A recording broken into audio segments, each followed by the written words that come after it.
Welcome. I'm Father Robert, Monsignor Robert Seiler. And it's a pleasure and a privilege to be able to speak with you for 20 minutes or so on what the Catholic Church teaches about making good end-of-life decisions, or what we could also call the good news about death and dying.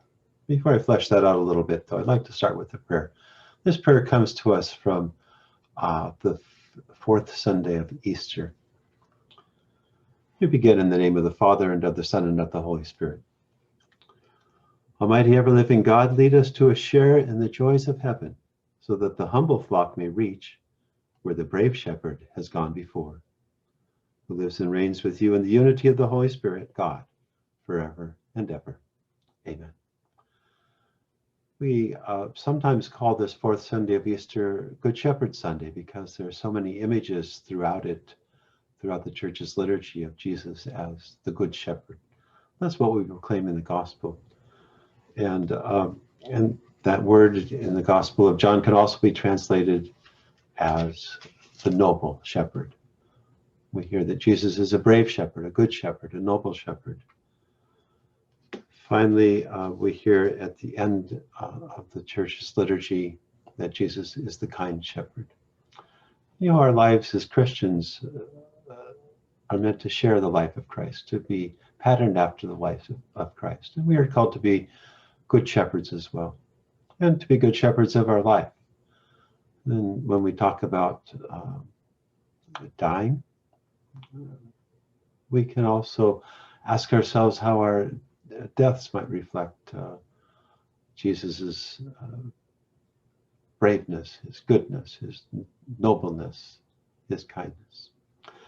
So what I'd like to do now is spend some time, and with just 20 minutes, we're not going to be able to go through all of these slides, but some of the slides from a presentation that Bishop Tyson has given in our Magnificat classes. So let me put that up on the screen now.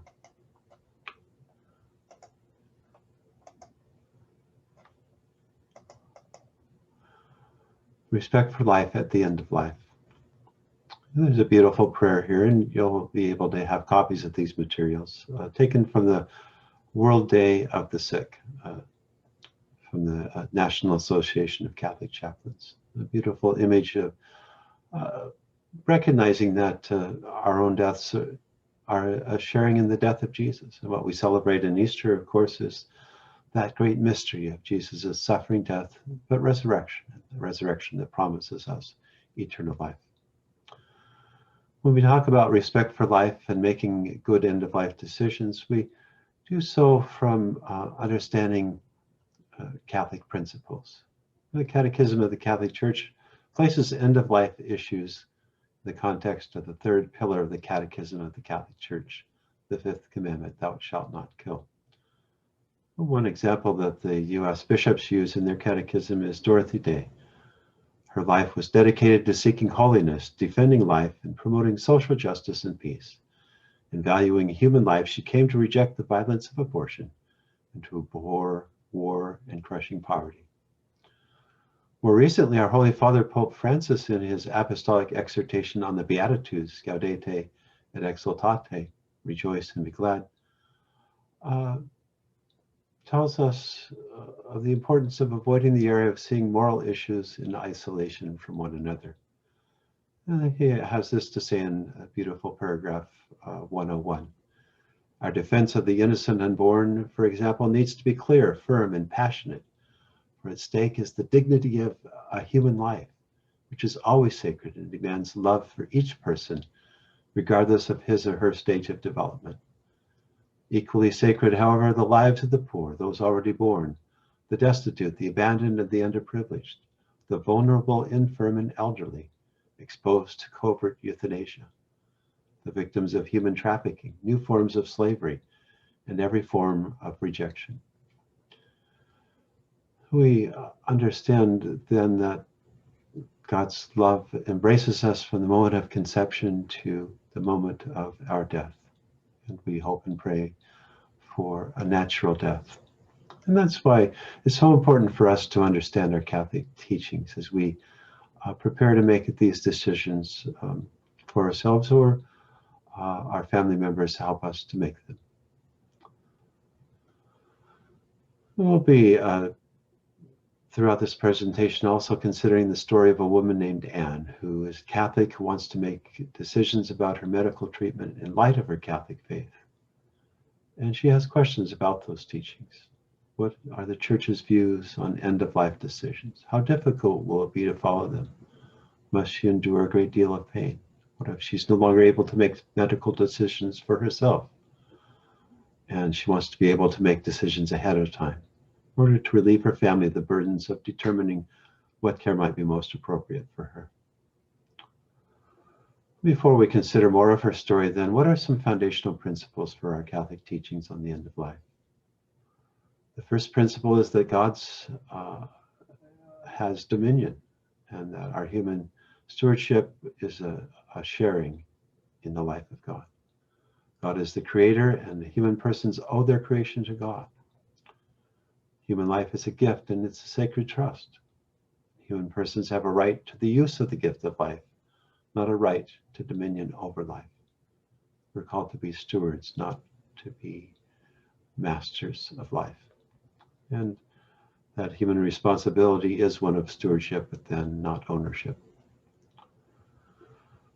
And I won't read through these, but flowing from that, you can see the teachings of Pope John Paul II and from the U.S. Catholic bishops in their ethical and religious directives. How do we understand and act upon this principle of God's dominion and human stewardship? Just a bit of a word from these ethical and religious directives. We have a duty to preserve our life and to use it for the glory of God, but the duty to preserve life is not absolute.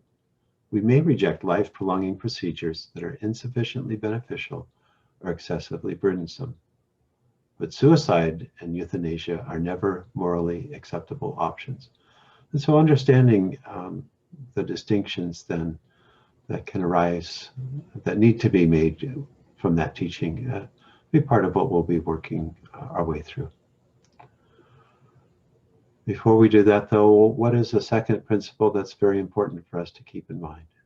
First, the second principle, the sanctity of life. Each person has worth and dignity because she or he is made in the image of God. The value and dignity of human life results solely from God's creating and sustaining love.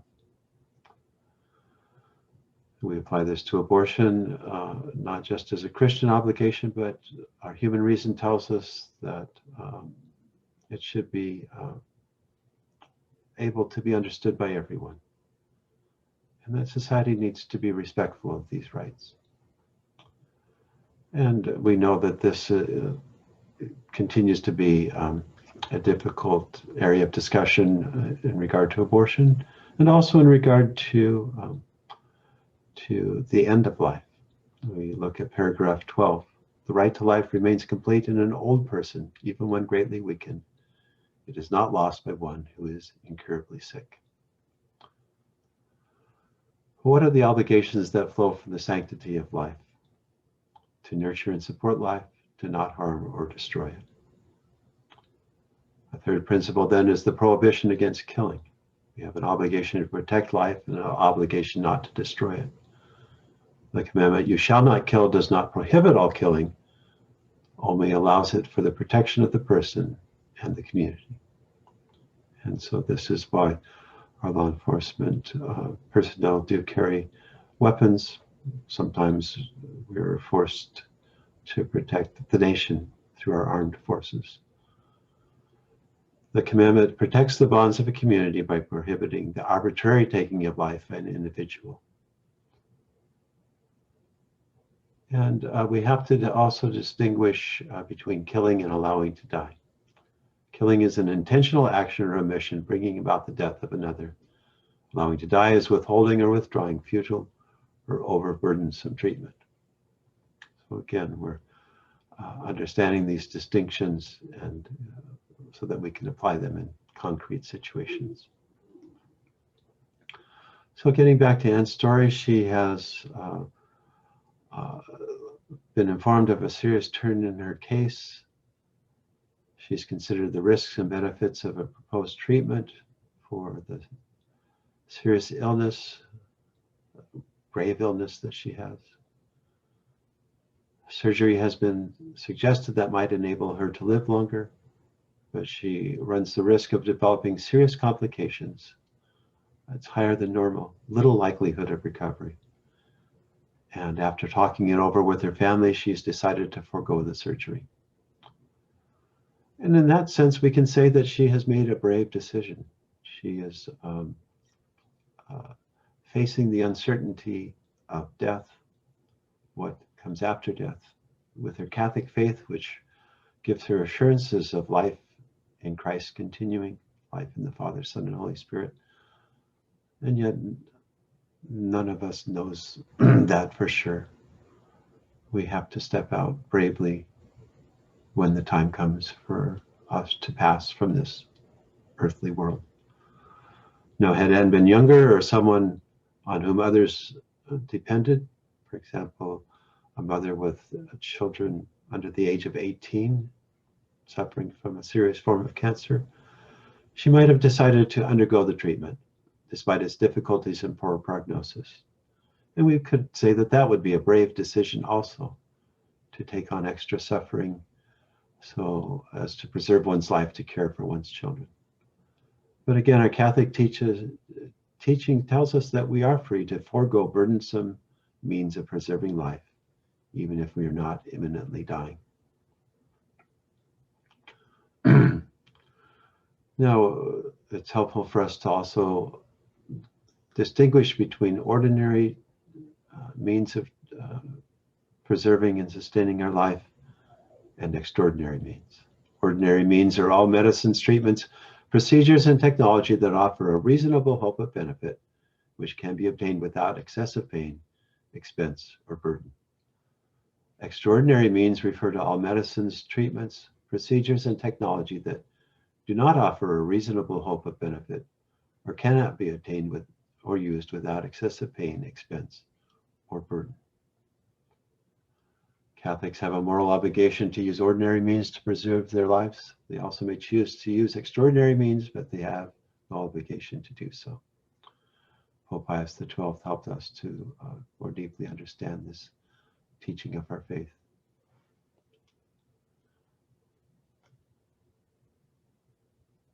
And a treatment that is medically ordinary can also be morally extraordinary, a careful decision based on respect for the God-given dignity of the person and on the moral principles enunciated by the Catholic Church. By refusing aggressive treatment for her condition, Anne realizes that she faces the possibility of death in the near term. She will continue to receive basic care for her illness, even though recovery for her is unlikely. Such basic care would include food and water, as long as they continue to provide her a benefit. And this then gives her the opportunity to spend time with her family, to receive visits from them, to get her affairs in order with her will, with whatever needs to take place, so that she can be prepared to meet the Good Shepherd, where the brave shepherd has gone and hopes to follow as well. How might we better understand extraordinary moral means? A means is ordinary if it's beneficial, useful or not, unreasonably burdensome, physically or psychologically to the patient. Consideration of reasonable cost as well. And with the widespread use of anesthesia and other forms of pain and infection control, the moral significance of physical pain is diminished. The psychological state of the patient, horror and repulsion, for example, is given more consideration. A classical example would be refusing to allow a limb to be amputated to extend life. Now, my father had one of his legs amputated when he was 16, and he lived with that for his life. It was a burden for him. He learned how to deal with that. A much different situation, though, if you're an elderly person facing the loss of your mobility and all that that might mean for you. And again, it's the person who is facing a question of treatment that needs to make that decision, unless he or she is no longer able to make decisions on her own. We also need to pay attention to the principle of benefits and burdens. There must be a due proportion between the benefit to be achieved and the burden borne to achieve it. When the burden of the treatment outweighs the benefit, the treatment may be withdrawn. And either the person makes that decision, or if he or she is no longer able to make that decision, then someone who's been entrusted to make those decisions, for example, a close family member or a friend, can make that decision. And that is set forth in what we call an advance directive or a living will. Each of us decides the benefits and burdens of treatment according to our own physical, mental, emotional, and spiritual health at the time of the decision. A particular treatment for one person may be a benefit, while the same treatment for another person may be a burden. And there is a difference then between withholding treatment and assisted suicide. Assisted suicide is participating in the taking the life of another, and the intention is to cause death.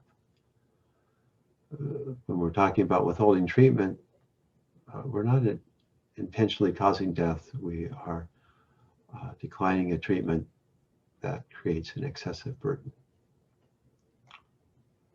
The intention is to cause the person to die. This is assisted suicide and not morally permissible. If the intention is to allow nature to take its course, that is, to allow the person to die of his or her underlying disease process without unnecessarily prolonging the inevitable process of dying, then it is allowable to withhold or withdraw treatment or procedure. So the intention distinguishes what one does from what one allows to happen. Prohibition against killing applies to direct or intentional killing and deliberately caused death. Intention, not consequences, determines a morally right or wrong act. Each decision must apply the principles, but must be made on an individual basis after evaluating all of the circumstances. Well, you'll find a more lengthy description in the presentation about applying the principles. I do encourage you to take some time when you receive copies of these materials to study them more in depth. We're getting close to the end of my time, so I'm going to be going rather quickly through some other things just to highlight them for you for your own research and use later. Remember a key principle, interdependence. Remember that we don't live our lives just for ourselves, but for others. Our freedom is not absolute, no matter what society may tell us about that. Other persons' welfare must be taken into consideration. We have to balance our individual freedoms with the common good, because we're social beings. We are meant to be a community of loving persons. We are to treat one another with kindness, as we heard in our liturgy. And this is a lengthier description of how autonomy, which must be respected, can nonetheless become an absolute and thus misses the mark for being stewards of our lives, but not owners. God is the one who gives us this gift. Our behavior, again, must give witness to our convictions. So we do use our reason. We think these things through as clearly as we can. In the end, we also give witness to our faith. So how do we go about making good decisions? We gather the facts. We reflect on Scripture and Catholic social teaching. We determine the consistency with fundamental moral principles. We examine our motives and emotions. We discuss with others, we pray, and then we make a decision. You'll find lots more information available about do not resuscitate orders, post orders. We'll give you a handout on how to understand the post order, which is very commonly used from a Catholic perspective. Anne is very surprised to find that one of her roommates in the hospital has been visited by a man who's an advocate of euthanasia. He's helping Anne, trying to convince Anne to perhaps end her life prematurely. There was another proposal in our state legislature in the 2021 legislative session that died in committee. And thank you to all those who might have taken part in helping to convince our legislators to drop that amendment. That would have made it more easy for people to have ended their lives. That's the all flows from the Death with Dignity Act, an initiative 1,000 many years ago.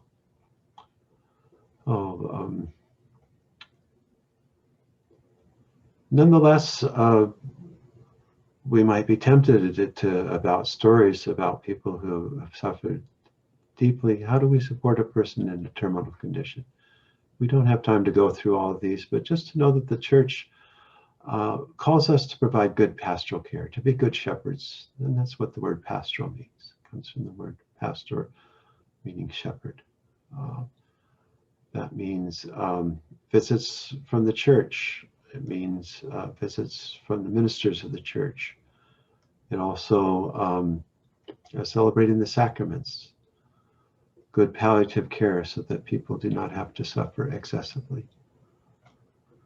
And it can also call us to reflect back on the suffering of Jesus on the cross as we accept some share in the suffering that might come our way because of an approaching death.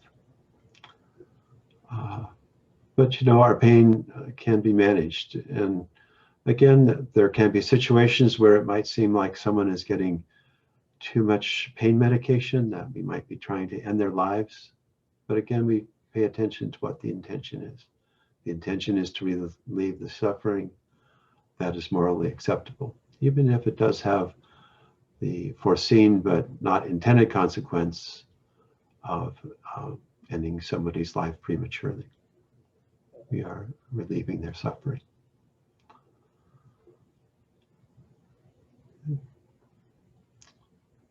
We will also be given the resources from the Washington State Catholic Conference's Guide to Making Good Decisions for the End of Life, a durable power of attorney for healthcare, so that a trusted friend or family member can help to make decisions for you at the end of life, and that you can specify ahead of time what some of those difficult decisions might be when you would withdraw certain medical treatments, including if it becomes excessively burdensome in comparison to the benefits of artificial nutrition and hydration.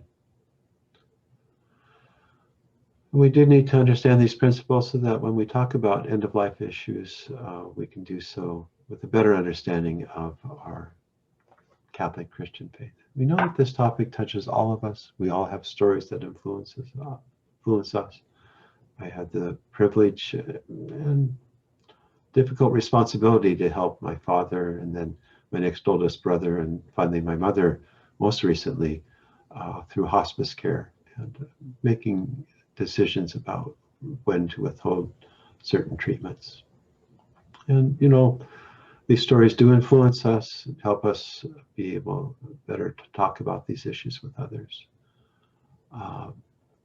We can't just base our laws, though, on stories in individual cases. We act from our Catholic principles.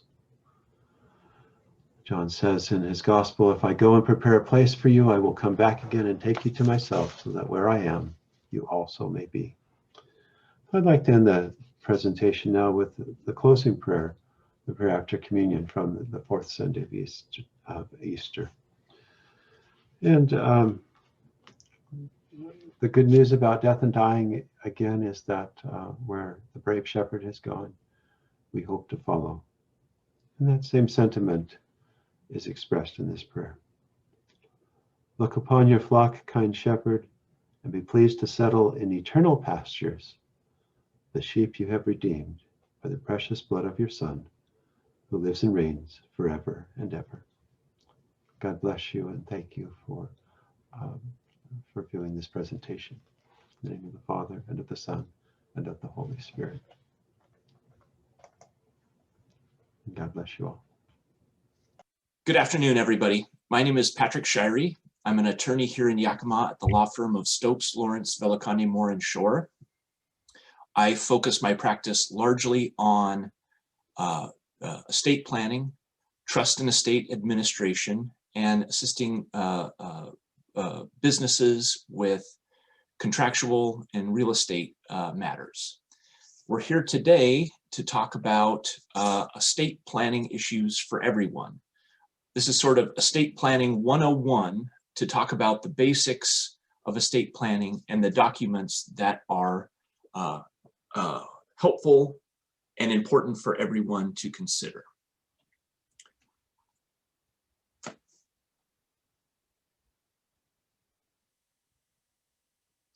Before beginning, I'd like to give thanks and credit for the folks who have done some foundational work on this presentation. That includes Doug Lawrence and Rosemary Reed of Stokes Lawrence in our Seattle office. They prepared these materials, I can see from the copyright, way back in 2008. I've updated them for new information based on the most current tax code and current status of our Washington statutes. So let's talk about the overview of what we're going to talk about today. We will start with a discussion of intestacy. Intestacy means if we don't do any planning with regard to our estates, what happens if we pass away without a will?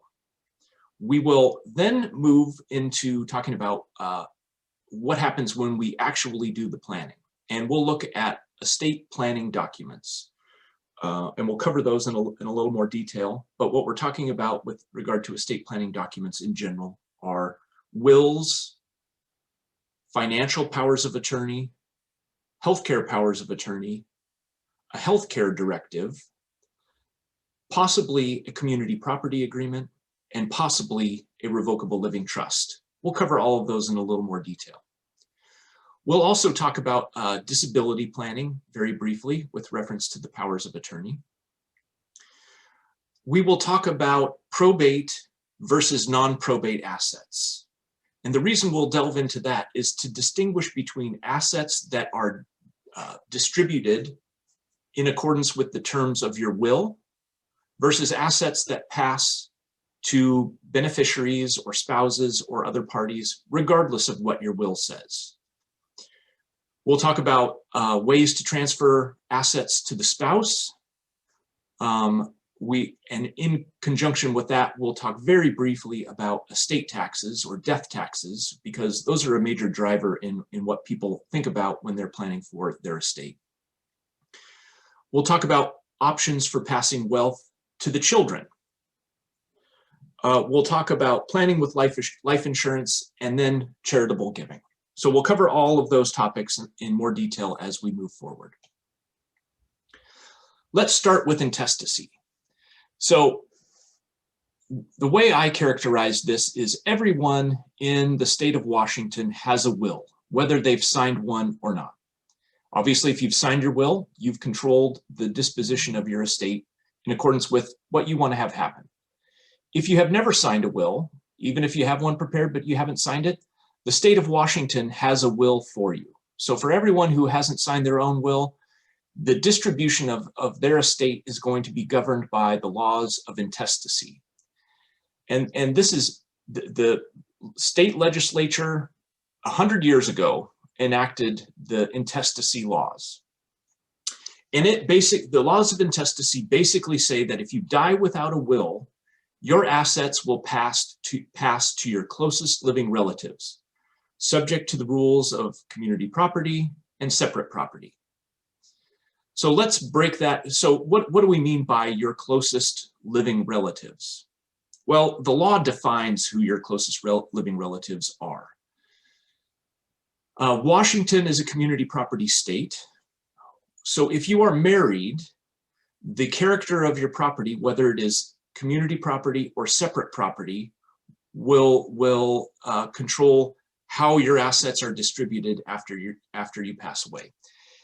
Community property are all assets that a spouse acquired after the date of the marriage, except for gifts that spouse received from someone else, or inheritances that spouse received from someone else.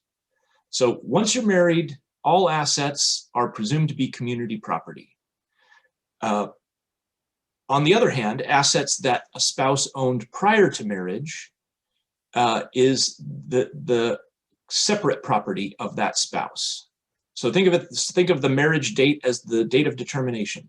If you own an asset prior to marriage, it's separate property until you commingle it or mix it with community property. If you acquire an asset after marriage, it's community property. If you die without a will, all of the community property passes to the surviving spouse. If you die without a will, half of the separate property will go to the surviving spouse if you had children. The other half of your separate property will go to your children. If there are no children, but there's a spouse and parents or siblings, the spouse gets 3/4 of the separate property, and the other 1/4 of the separate property is divided between the parents and the siblings. If there's only a spouse, the spouse gets all of the separate property together with all of the community property. If there is no spouse, then we don't have to do this analysis because everything is the decedent's separate property. So if you are a single person and you pass away without a will, all of your assets will pass to your children. If you have no children, to your parents. If you have no surviving parents, to your siblings. And if any of those categories of people are entitled to an inheritance, then have passed away. If any of those people have passed away, then the share of that person will pass to his or her descendants based on the number of descendants. At this point, it gets a little complicated because you can see we go up the family tree. We go down the family tree to children. If there are no children, we go back up to the parents and then out through the siblings and down through the nieces and nephews. So some people are quite comfortable with an intestate distribution. In fact, that's the way many wills read if people sign their wills. I give everything to my spouse. If my spouse does not survive me, everything to my children. Or if any of my children don't survive me, to my grandchildren through that child. Other people, on the other hand, absolutely do not want assets passing through intestacy for one reason or the other. So it's good to know what the rules are if you don't have a will. So let's move on to planning. Rather than relying on what the state of Washington has outlined for us, let's talk about doing planning on our own. And the first and foremost document that we talk about is the will. Most people, have a general understanding of what a will is. Let's break down what a will actually does. A will appoints an executor to manage the estate. The executor is the person named in the will who steps into the shoes of a deceased person to administer his or her estate. A will directs how assets will pass at death. It controls the distribution of most of the assets in your name. A will can also appoint a guardian for minor children. And we often see this with married couples maybe who are coming to see us for their first will. They've gotten married, now they have a couple of children, and they're concerned that if they both are to pass away, they want to designate the person who's going to be the guardian for their children. And the will is the place where that person or people are identified. A will becomes effective only upon death. While you designate the executor in your estate or in your will who's going to administer your estate, that nominated executor does not have any power or authority until you have passed away and until that person has been appointed by court. Having the executor appointed through the court is basically what probate is. A will is subject to probate administration. When someone passes away and we need to have their executor appointed and granted the authority to act on their behalf, the will is submitted to court. A court order is issued appointing that person, and the clerk of the court issues what are called letters testamentary, which is verification that the executor now has authority to administer the estate. So those are the basics of what a will does. Appoints an executor, directs the distribution of assets, it may name guardians for the children, and it becomes effective upon death and appointment by the court. As an alternative to a will, many people prefer to use what are called revocable living trusts. This is essentially simply a will substitute, a substitute for having a will and administering an estate through probate.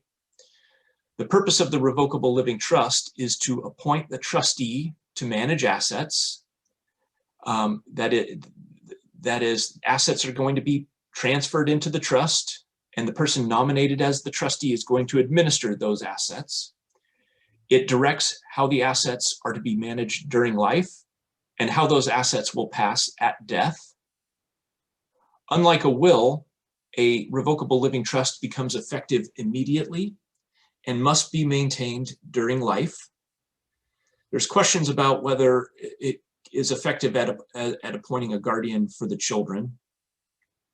And if done properly, it avoids the need to probate an estate. This last point needs to be emphasized. Revocable living trusts are often sort of sold as a product for all these different and wonderful things that they may do for you. My position on revocable living trusts is that they are, the primary purpose is a will alternative to avoid the process of probate. So if done properly, a revocable living trust will avoid the necessity of going through probate. Unfortunately, we see often that trusts are not set up properly. That is, somebody either put their house, transferred their house into a revocable living trust, then later sold that house and bought a new one and forgot to put the house into the trust, which means at the time of their death, we have a trust to administer, and we also have to administer the house through a probate administration. The difference between wills and trusts is a good discussion to have, but it's probably one that exceeds the course of today's program. Just remember that a revocable living trust is a will alternative if you choose to do that. So the will and the trust are documents that we can put in place to plan for what happens when someone dies, who gets appointed to administer the estate, and how are the assets distributed. The powers of attorney is a document that controls the administration of assets or decisions, what we call substituted decision-making process, while a person remains alive. If you become incapacitated and are no longer able to make decisions while you are alive, you need an agent. You need someone named under your power of attorney, which is what we call an agent, to make those decisions for you. So what does a durable power of attorney do? And for this, we're talking about a durable power of attorney for finances. It appoints one or more agents to act on your behalf when you're disabled. This agent can manage all of your financial affairs, or you can limit the power of attorney to allow the agent to only be in control of certain assets of your estate. In the power of attorney, you can also appoint a temporary guardian for minor children, so that in the event you become incapacitated or you and your spouse become incapacitated, someone can immediately step in to take custody and look out for the welfare of your children. A power of attorney can be made to become effective immediately. That is, as soon as you sign the document, Your agent now has the authority that you have given to your agent under the power of attorney document. Your agent now has the complete authority to do anything that you've allowed them to do in that document. Or you can make the power of attorney effective only upon your disability. That is, the power of attorney document itself could read that I hereby declare that this power of attorney is effective immediately, in which case, as soon as you sign it and have it notarized, it's effective, and your agent has the authority outlined. Alternatively, the document can say, I make this power of attorney effective only upon my disability. And then we have to define what that disability looks like. And usually it says, my disability shall be effective upon delivery to my agent of a letter from my primary healthcare provider that I am no longer able to manage my own finances without assistance. So the power of attorney won't become effective until you have that letter from a physician or whatever. Sometimes it's a letter from 2 doctors saying that I'm incapacitated. Whatever the triggering event, the document doesn't become effective until you have that. And I also mentioned a moment ago that the power of attorney document can be limited. So let's talk about, well, I'm going to hold off on talking about who we nominate as fiduciaries for just another slide here. Let's move on to the medical power of attorney. So the financial power of attorney obviously designates someone who can administer your finances. A medical power of attorney appoints an agent to make medical decisions on your behalf. The person you want making financial decisions for you may not be the same person that you want making healthcare decisions for you. Sometimes that's the same person, not always. The medical power of attorney essentially appoints an agent to step into your shoes if you are incapacitated, to make informed consent decisions with healthcare providers about the standard of care, the level of treatment, or any other healthcare decisions that you may face but are unable to participate in making yourself. A healthcare, I want to stop. Well, let me conclude with the healthcare directive, and then I'll go back and talk about fiduciaries. A healthcare directive is a document that sets forth your intent with regard to what sort of care you want at the end of life. Essentially, the document says, if the end of my life has arrived and further treatment will only prolong the process of me dying without adding any real or practical likelihood that I will recover from my illness, I instruct that further treatment be withdrawn or withheld and that I be allowed to die naturally. This does a couple of things. One thing it does, as mentioned in the slide, is it relieves the family from making that sort of a decision on their own. It allows the family to understand what sort of care and treatment you want when that time arrives, when and if that time arrives. It also, it was enacted by the state legislature many, many years ago. It also provides liability protection for healthcare providers. That is, the legislature said, look, we don't necessarily, as a policy, want healthcare providers keeping people plugged in, artificially hydrated with artificial nutrition on a respirator forever.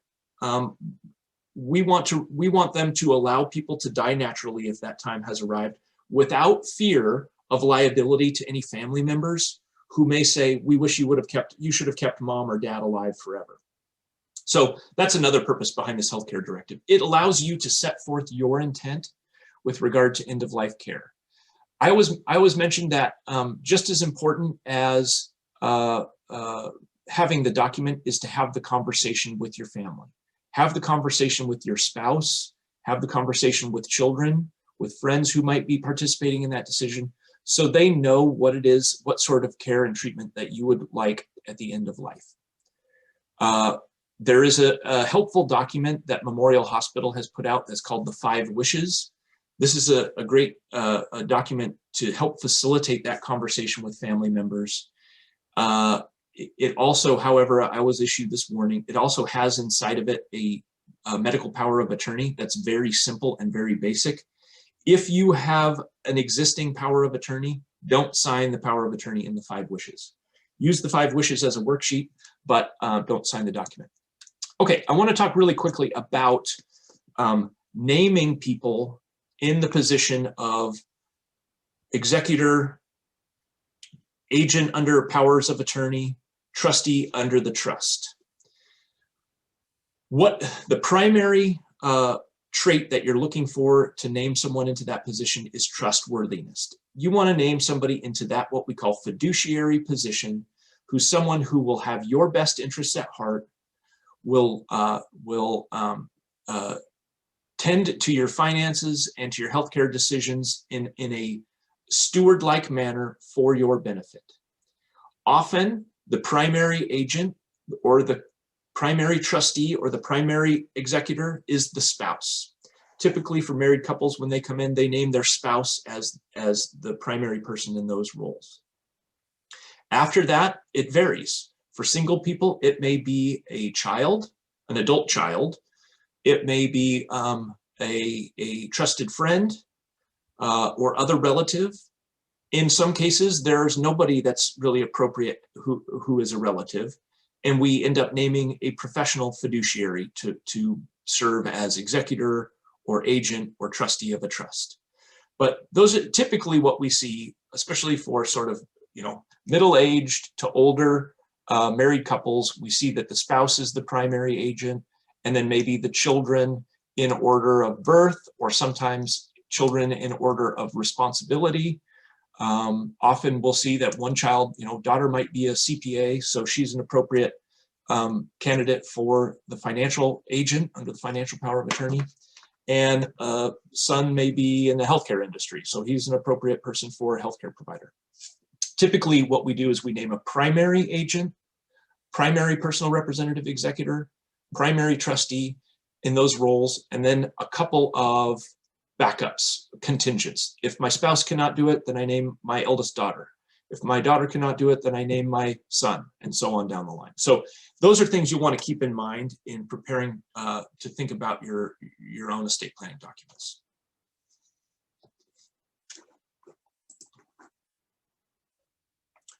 Okay, this is sort of the bad case scenario. If you do not have a power of attorney in place and you become incapacitated, you're not able to make your own financial or healthcare decisions, then there's no one with authority to make those substituted decisions for you. If you don't have the written power of attorney and you become incapacitated, nobody can get into your bank account, nobody can make decisions with regard to selling real property, nobody can consult with your insurance providers or your financial or your retirement accounts, etc.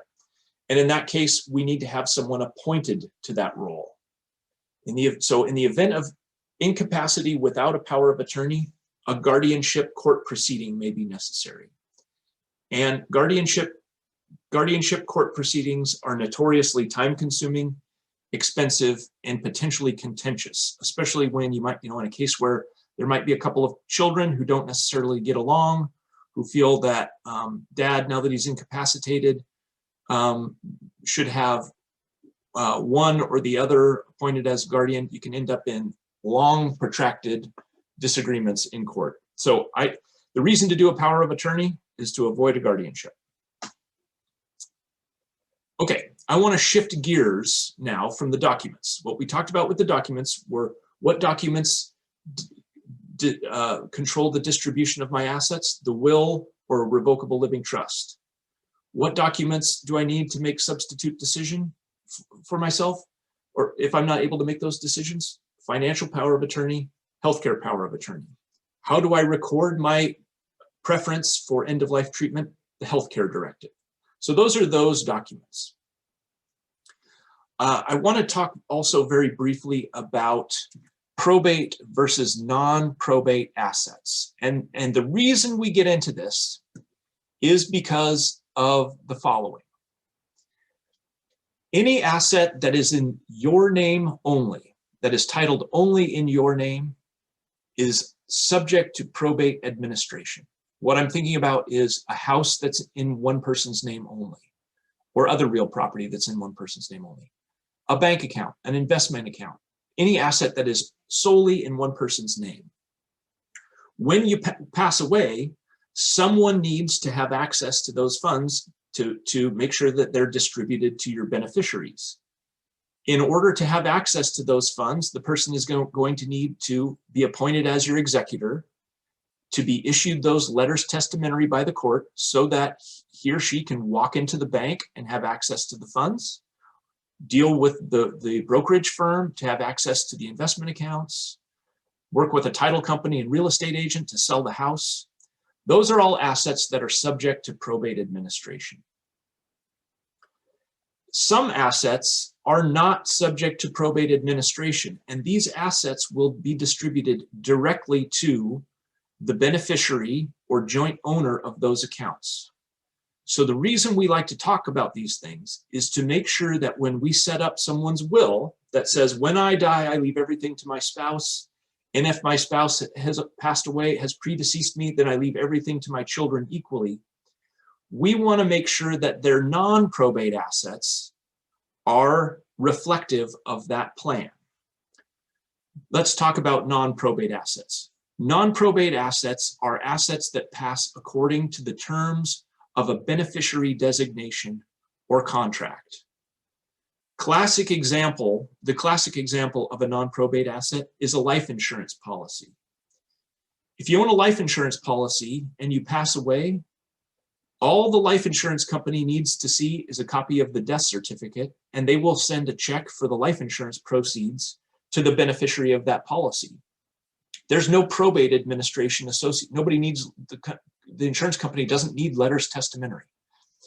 So the same is true of retirement accounts. 401ks, IRAs, or similar qualified retirement accounts have beneficiary designations on them.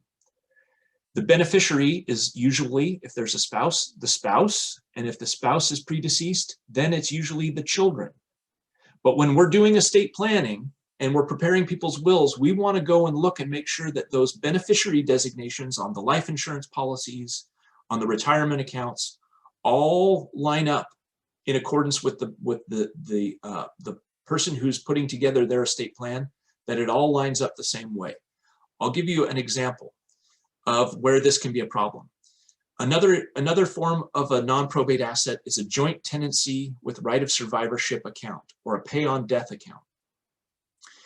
The example is, say mom has a $200,000 checking account, and yes, we run into this too frequently. A widowed mother of 3 children has a large $200,000 checking account, and she has 3 kids. 2 of them live on the East Coast, 1 lives here locally with her. And just as a matter of convenience, she names that child, her daughter who lives locally, as a joint tenant on her bank account, just for conveniences. So she can write checks, help pay bills, and has access to those funds if necessary. Well, what the joint tenancy says is that when mom dies, that asset, that bank account, is a non-probate asset and passes directly to that daughter. Mom's will may say, when I die, I leave all of my assets equally to my 3 children, but the joint tenancy account will trump the disposition provision in the will. And local daughter will end up with $200,000 in her name, even though mom wanted that to be shared equally among the 3 children. And at this point, daughter has a choice. The law says she can keep it, and she can if she wants. Or she can do what mom wanted to have happen and split it 3 ways with the children. She can do that, but there's some tax issues that we now have to deal with that require jumping through a few hoops. I point this out because it's something to consider when preparing your estate planning documents, is to take a look at what of my assets are subject to probate administration. Our house, all of the tangible personal property in the house, our car, any accounts in my name only? But what are my non-probate assets? And do I need to be paying particular attention to them to make sure that they pass to the people I want them to go to upon my death? Okay, wealth transfers to spouse.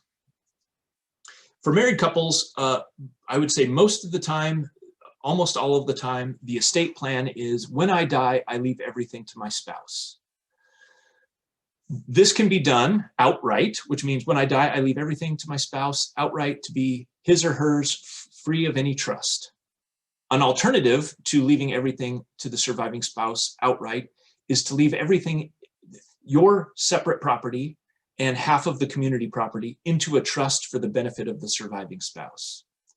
The surviving spouse can be the trustee of this trust and can have access to all of the net income produced by the trust property in any given year. And the spouse can have the right to pull out principal if it's necessary to help support the spouse in the lifestyle that that spouse is accustomed to. But the spouse does not have complete and total control over the assets. And then when the surviving spouse dies, the remaining assets in the trust will be distributed to the children of the marriage, to a charity, or to some other beneficiary that the first spouse decided to be the beneficiary when that trust was established. The benefit of using this spousal testamentary trust is, one, that it prevents wealth from leaving the family line if the spouse remarries. So under the first example, if I die, I leave everything outright to my spouse. If the surviving spouse remarries, that surviving spouse can leave everything to the new spouse, to the new spouse's children, or anywhere else but that is outside of the family line. So by creating the trust, you protect the remainder interest in the trust for the benefit of the beneficiaries that you choose. It also allows for continuous management inside of the trust rather than putting it in the surviving spouse's name.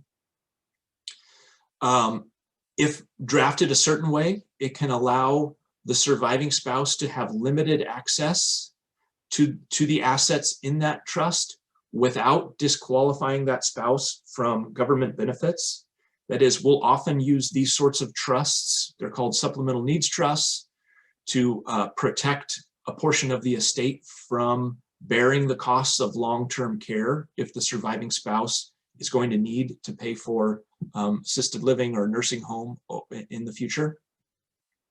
And finally, for people who have taxable estates, that is, estates that are subject to federal or Washington state estate tax, these marital trusts are essential because they allow us to maximize the use of estate tax exemptions. Before I go on to transfer taxes, I wanted to talk really quickly about one additional document that we hadn't touched on, and that is the community property agreement. For married couples who want to leave everything outright to their surviving spouse without the process of administering their estate through probate, they can sign what is called a community property agreement. A community property agreement essentially says that all of our assets that we have now or acquire in the future are or will become community property. And upon the death of the first of us, all of those community property assets will transfer to the surviving spouse. What this does is, I'm back on the probate versus non-probate assets. What the community property agreement does is it allows all of the assets, the house, the vehicles, personal property, bank accounts, brokerage accounts, all of the assets that would have been probate assets to transfer by virtue of recording the community property agreement to the surviving spouse. So if we don't have a taxable estate and we're not worried about assets leaving the family line or management of those assets by the surviving spouse, or we don't have any tax issues, we can prepare a community property agreement that will transfer all of the assets to the spouse without the need of a probate administration. Okay, Let's talk very quickly about transfer tax. There are three primary taxes at the federal level on people's estates. These include gift tax, estate tax, and generation skipping transfer tax. Washington state only has an estate tax. What this means is that the federal government taxes, federal and state government taxes the value of your estate upon your death. I'll get to that in more detail in a moment. The federal government taxes assets that you give away. Washington state does not tax assets that are given away. And finally, the federal system taxes taxes assets that are transferred to a generation, 2 generations below yours. So if you leave assets to your spouse, there's no generation skipping transfer. If you leave assets to a child, there's no generation skipping transfer. If you leave or give assets directly to a grandchild, there may be a generation skipping transfer tax. The exemptions for these taxes are enormous at this point, so I don't spend a lot of time discussing those. Currently, for 2021, the federal estate tax exemption amount is $11.7 million. So lots of people are worried about what the government's going to do with their estate when they die. Unless you have over $11.7 million, you do not have a federal estate tax problem. You know, most of my clients do not have federal estate tax problems. And the highest rate at the federal level is 40%. As I mentioned, Washington state has its own freestanding estate tax. If you pass away in Washington state owning more than 2.193 million, you may have an estate tax that is due. And you'll want to address that in your estate planning, because there are ways to defer or even eliminate the estate tax in the planning that you can do. Please also note that the federal gift tax exemption is also 11.7 million. So you can give away during your lifetime $11.7 million worth of assets without having to pay any gift tax. If you use your federal gift tax exemption, you also use your federal estate tax exemption. So if you were to give away $700,000 during your life, you would use $700,000 worth of your gift tax exemption and $700,000 of your estate tax exemption, and you would only have $11,000 of that exemption left. Very quickly, assets that are transferred to spouses at death are not subject to gift estate tax. There's an unlimited marital deduction. Furthermore, surviving spouses can use their deceased spouse unused exemption amount, which means that for married couples, you essentially have a $23.4 million exemption. So again, estate taxes are not a big problem for most people, although we can address them if they are.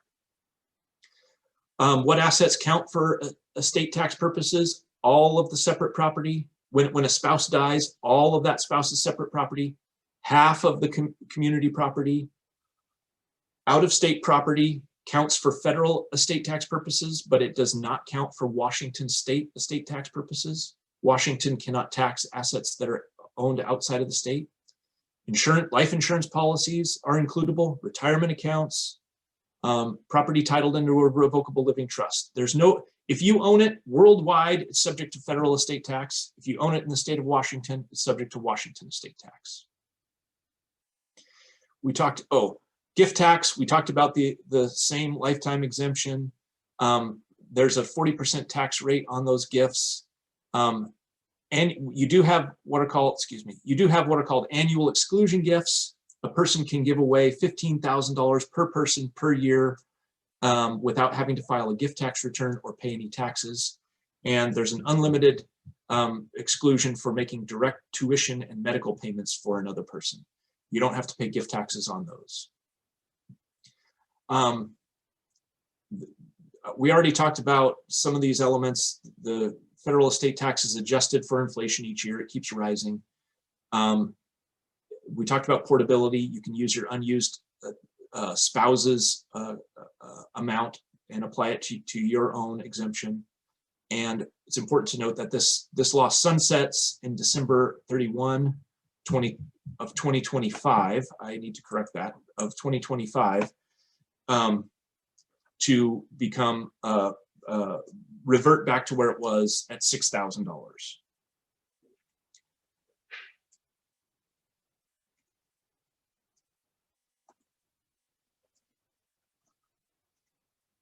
Excuse me.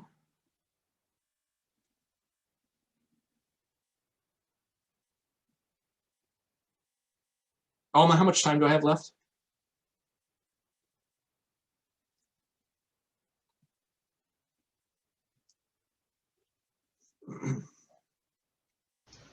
So it's about 9:18. How much time do I have left? Like about another 5 minutes. Okay.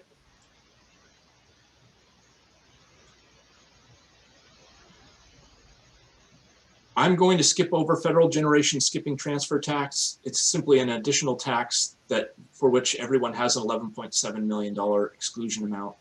It's not an issue that arises very often, and we will deal with that. Passing wealth to children. This can be done in trust for them. So if you have minor children, you may not want them receiving an asset outright at the time of your death. You may want to hold that asset until they reach the age of an age that you feel comfortable. If you do nothing, that age is 18, which many children are not responsible enough to receive a large inheritance and use wisely at the age of 18. So some people want to have the children's share held in a trust for purposes of their health, education, support, maintenance, until they reach the age of 22, 25, 30, 40. Some people say a third of it will be distributed to my child at the age of 25, the half of the remainder at 30, and the balance at 35. Any combination is possible. Sky's the limit. If you want to leave your assets to children in trust, you have to decide who will be the trustee, what can the trust funds be used for, health, education, maintenance, support. When will the trust distribute principal to your children, at what ages? When will the trust terminate? And you can use the carrot and the stick approach. That is, if you say achieve some sort of a degree by the time you are 22 years old, an additional X number of dollars will be distributed to you from the trust. Or if you have not, nothing will be distributed. That's the carrot and the stick approach. Alternatively, instead of a trust, we could use custodial accounts. These are similar to a trust, fewer investment options, and mandatory distributions according to state law. Custodial account is essentially a trust that was drafted by the Washington State Legislature under the Uniform Transfer to Minor Act.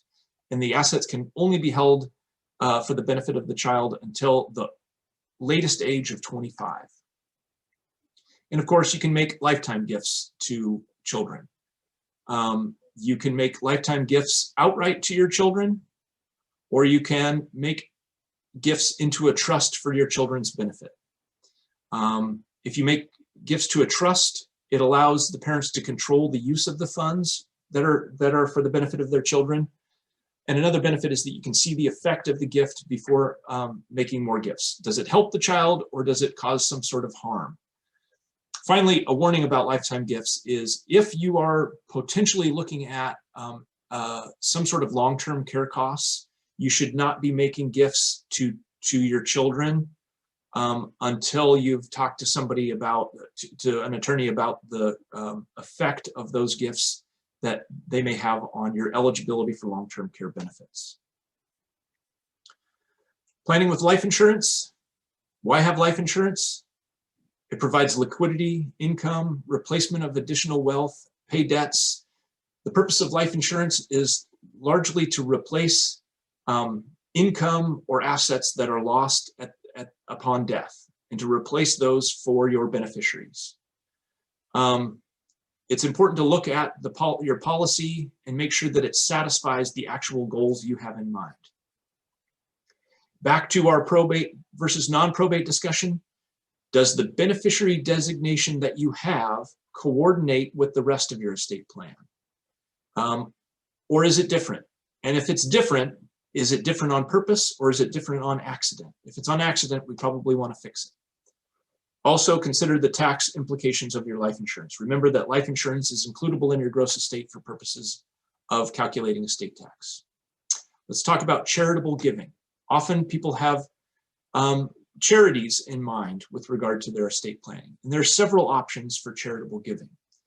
One thing to keep in mind is that any assets that you leave to a charity are deducted from your estate for purposes of determining estate tax. So if a billionaire leaves all of her assets to charity, that billionaire will not have any estate tax that needs to be paid. It gets a deduction, 100% deduction from estate tax. So often people with potentially taxable estates at the federal or state level consider charitable contributions to both out of being charitably minded and to reduce estate tax. There are different ways to make charitable deductions.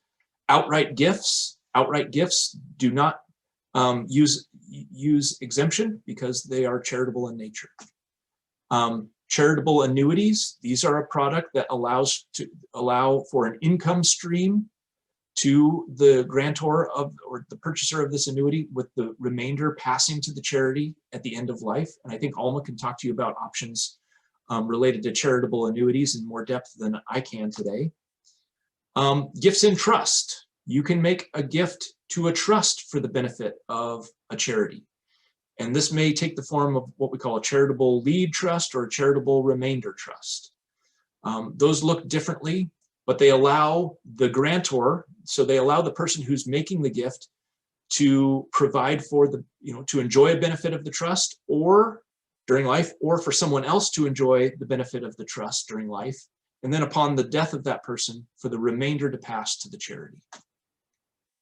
And finally, there are private foundations and donor-advised funds options available. A donor-advised fund is becoming, those are becoming more and more popular. I call those a charitable checkbook. You can set up a charitable account at any number of charities and make a contribution to that donor-advised fund.